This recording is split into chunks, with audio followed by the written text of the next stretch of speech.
Welcome to Badly Made, I'm John. Today is part 2 in a 2-part episode of making a vinyl toy. So if you haven't seen part 1, go back, check that out, and then come check out this video.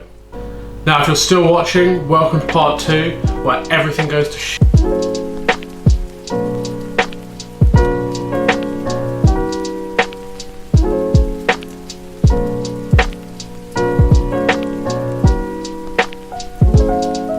In part 1, I basically explained how I want to take a bit of my artwork, this one to be exact, and turn it into a little vinyl art toy.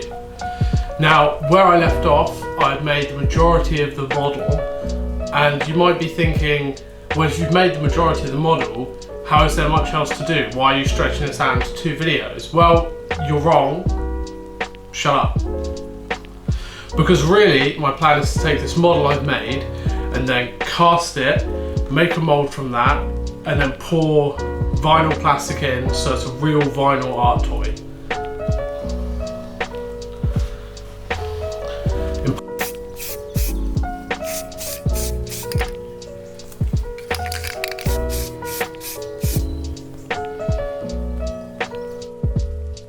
As you can see here, in between these 2 episodes, I've added the spikes and the mouth, and I've started to spray paint it. The plan with the spray painting is that it should fill all the small gaps, and you just build up layers and sand it down again and build it up again until you create a nice smooth final thing.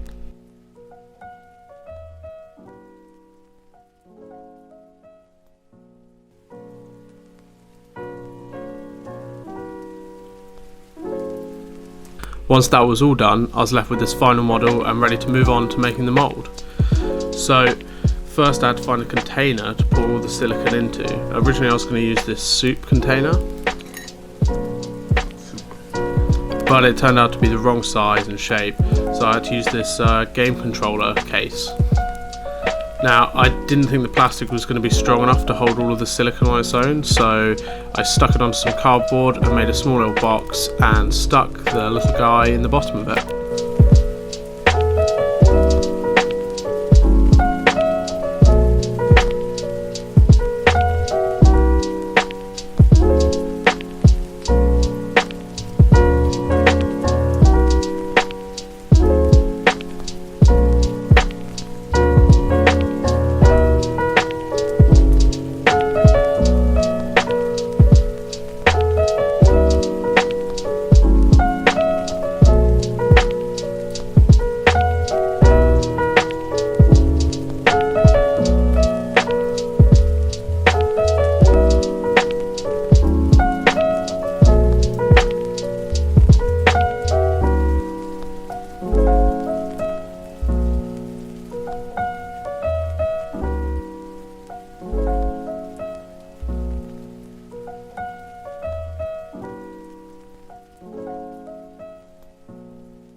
Making the silicone was really easy. It was just a 1-to-1 ratio, so I just poured it out, mixed it all up and poured it into my mould.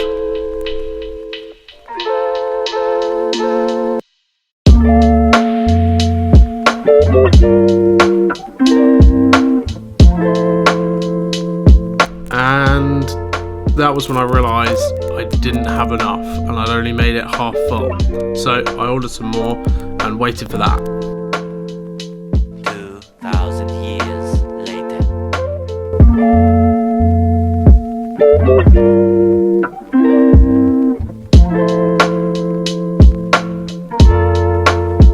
After mixing up the second batch of silicone, I realised I'd made the same mistake again and turned it into a pencil pot so I could raise the level of the silicone so it covered the entire model.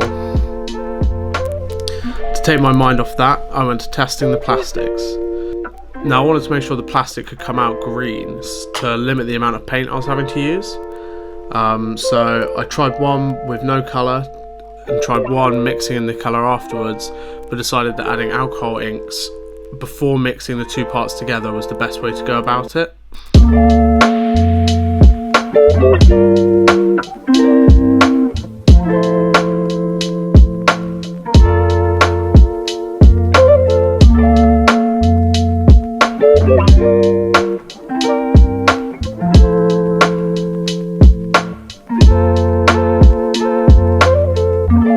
back to my slightly slimy pencil pot. Using the pencils actually worked quite well.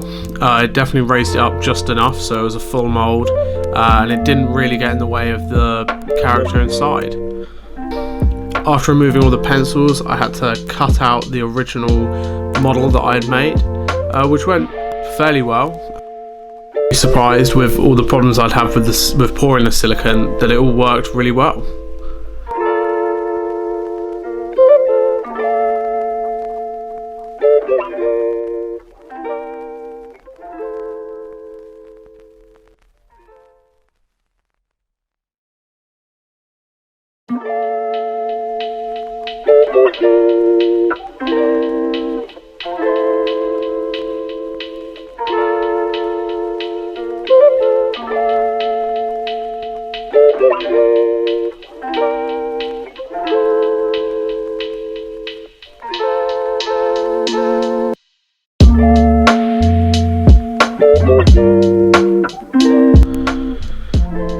And it was time to do the final pour.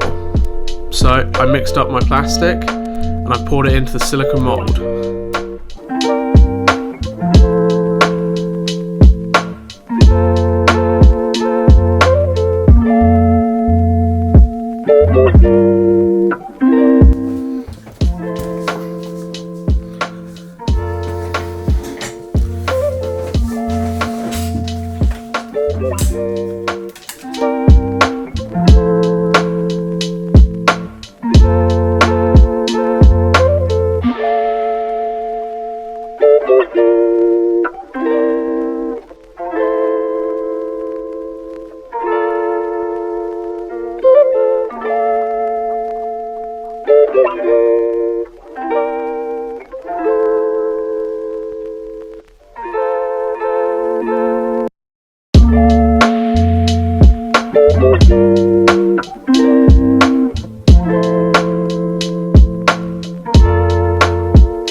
This is what it all been coming up to, seeing how it all went. So after taking out the character, I realised, yeah, it didn't go perfectly, but it went pretty well. There was a little bit of overflow on the seam of the mould, but really the main problem was the bubbles or the plastic didn't make it all the way to the end of all the details within the mould. So for example, a lot of the spikes didn't go all the way out, there was just air pockets in the mould. So I tried it again. And really, the second one came out worse than the first. The problem here was really the air bubbles. As you can see on the back there, there's just so many. So at this point, I had 3 models, the original and 2 plastic ones. And ultimately decided just to paint up my original one because it was the closest to what I planned it to be. And really, I'd proved what I wanted.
Wow, it's finally done. Honestly, I started planning this project over a year ago, so frankly I'm just happy that it's over. Did it come out to the standard I really hoped it would? No. But this was the first time doing a lot of new things. I don't really work in 3D, I'm not a sculptor, and that's where a lot of the problems lay, was coming from that original model, which really didn't smooth out throughout the whole project and just kind of added on to more problems. But ultimately, it's done now. I'm happy with it. There are definitely some changes I would make to it. Would I try this again? Who knows, maybe in a couple of years. But for now, I'm going to go back to doing 2D art and stick to that. Well, I hope you liked this. I hope you enjoyed it. Maybe learned something from it. How not to make a vinyl art toy is probably how I should name this video. If you enjoyed this video, please consider subscribing. And if you want to see more of my artwork, check out my Instagram at no1_art. And have a great day.